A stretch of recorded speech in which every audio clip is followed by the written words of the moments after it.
여러분 안녕하셨습니까? 양영태 TV의 양영태입니다. 오늘은 새해입니다. 새해의 1월 2일 날입니다. 이 12월 3일 날 계엄에 대한 논의가 한참 물살을 가르고 있을 텐데 이 미국과 함께 보안사 TV라든가 카톡, 맹주성 뭐 이런 데서 이제 나온 이야기인데요. 체포된 해커 90명이 중국인인데 이 미 정복으로 이송했다라는 그런 기사가 나왔습니다. 계엄 12월 3일 밤 수원시 선거관리연수원, 그러니까 선관위 안에 있는 건물입니다. 연수원에 해커, 중국 해커 90명 현행범으로 다 체포했다는 그러한 기사입니다. 미국으로 넘겨졌다 이겁니다. 이 작전은 11월 말에 한국에 들어와 있던 미국 정보국과 윤석열 대통령이 함께 지휘하며 급습해서 체포를 했다 이렇게 발표를 했습니다. 미국으로 지금 이송했다 이런 얘기가 나옵니다. 현재 모든 자백을 받아냈다. 이 모든 증거는 전 세계 부정선거 범죄의 증거로 쓰일 예정이다. 최대 피해자는 2020년 대선 패배한 트럼프라는 겁니다. 주류 언론은 탄핵에 대한 여론조사를 내보낸다. 유권자의 인구 분포가 60대 이상 40%, 2040 세대 40%, 그리고 비유권자 20%, 60% 이상은 거의 여론조사에 응하지 않는다. 동아일보 사설, 탄핵 인용 70%, 하야해야 70%, 내란죄 67%, 이게 상식이고 민심 뭐 이런 식으로 막 기사가 나온다 이거죠. 물론 윤석열 대통령은 재임 2년 7개월 동안 공정정의로 정책을 편 것인지 아니면 폭력과 테러로 정책을 편 것인지 성찰해 볼 필요가 있는데, 윤석열 대통령이 폭력을 했습니까? 테러를 했습니까? 윤석열 대통령처럼 법치를 하신 분이 어디 있습니까? 에? 자, 보십시오. 이재명이가 예산 폭란을 했죠. 예산도 맘대로 다 빼버렸죠. 심지어는 재난금도 1조 원을 딱 없애버렸어요. 이번에 그냥 무한 참사에서 아마 다 된통 당하고 있을 겁니다.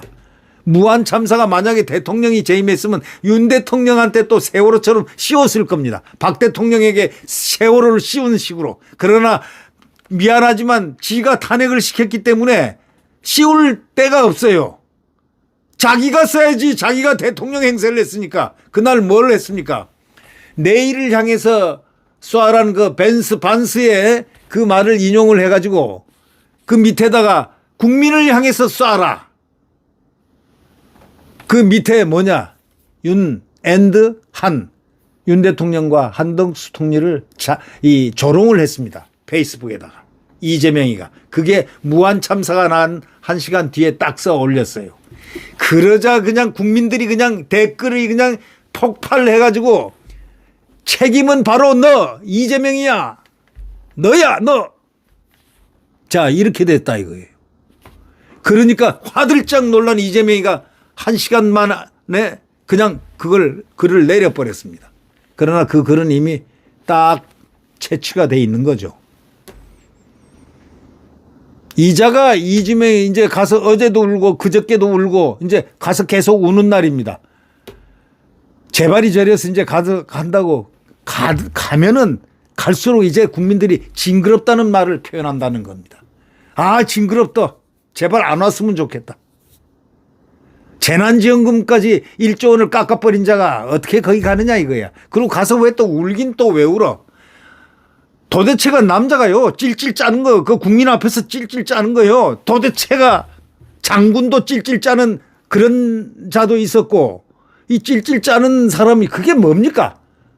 사나이 눈물은 말이죠. 그런 눈물이 아니거든요. 혼자서 우는 게 사나이 눈물입니다. 그 참, 뭐 눈물 찔찔 짰다. 그래서 눈물 짜고 수건 이렇게 닦고, 아유, 참.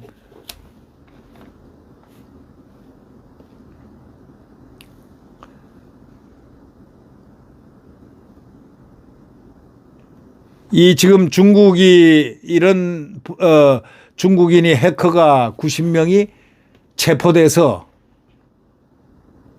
이송했다는 그 기사가 이렇게 살짝 비쳤습니다. 그래서 여러분께 말씀을 드리는 건데 그게 이제 사실 유무는 잘 모르겠습니다만은 지금 그러한 기사 90명이 선거 중앙선관위의 그 연수원 바로 안에 있는 연수원에서 숙식을 하고 있었다는 겁니다. 그 사람들이 뭐 했겠느냐 이거야. 왜 거기 중앙선관위에 왔겠느냐 이거야. 해커들이. 이거 보통 문제가 아닙니다. 그래서 이 문제가 앞으로 크게 문제가 되지 않겠느냐. 이 사실 여부부터 시작해가지고 이것은 아마 트럼프 대통령이 곧 취임하게 되면 이것이 진위가 나올 것이고 이것이 만약에 문제가 되면은 엄청난 파문이 생길 것이다. 이런 얘기입니다.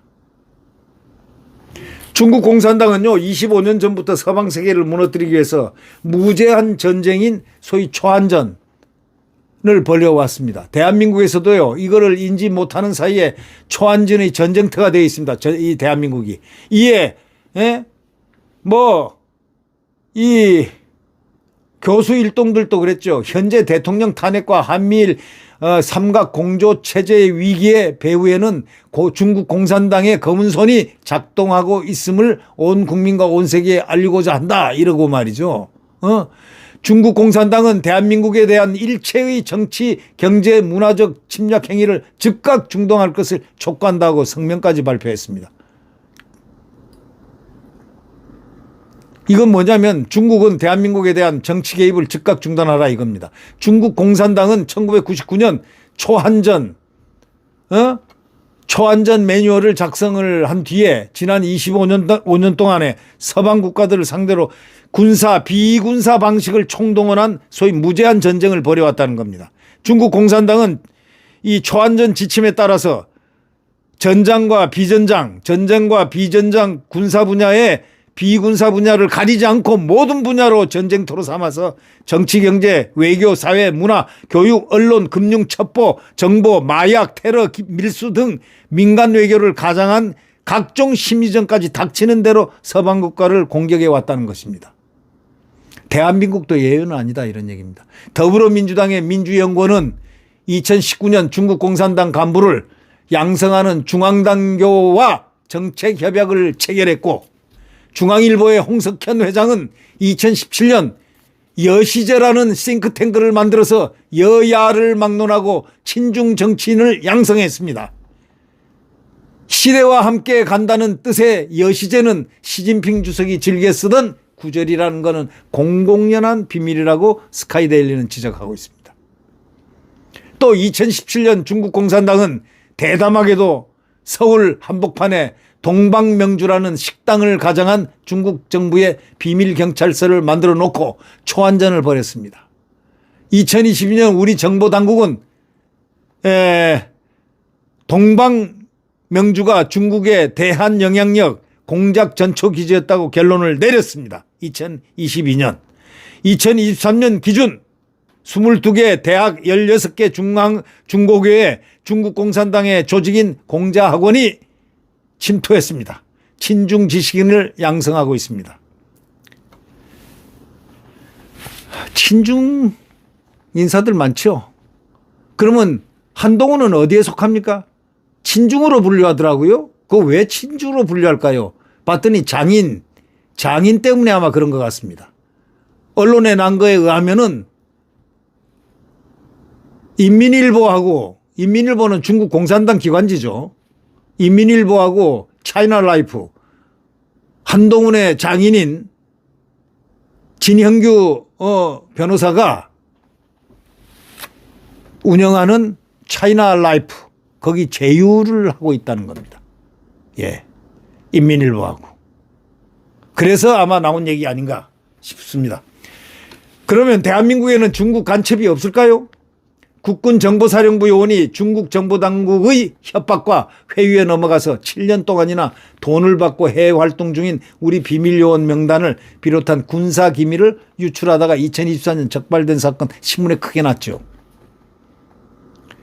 영국 의회 국가안보전략합동위원회가 소위 NSS가 JCNNS가 최근에 수년간 영국은 중국과 러시아, 이란, 북한과 같은 나라의 개입 시도를 겪었다. 이렇게 지적하면서 영국 총선에서 중국의 개입을 경고했고 캐나다에서는 중국 정부가 2019년 21년 캐나다 총선에서 개입하여 최소 11명의 친중 자유당 후보를 지원한 것이 들통이 났다.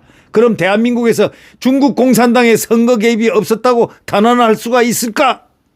중국 대사는 대답하라.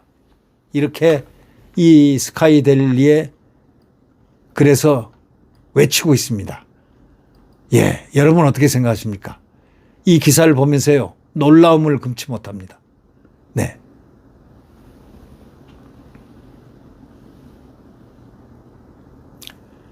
지금 중국과 관련해서 지금 많습니다. 내용들이 많지만 오늘은 일단 생략을 여기서 하겠습니다.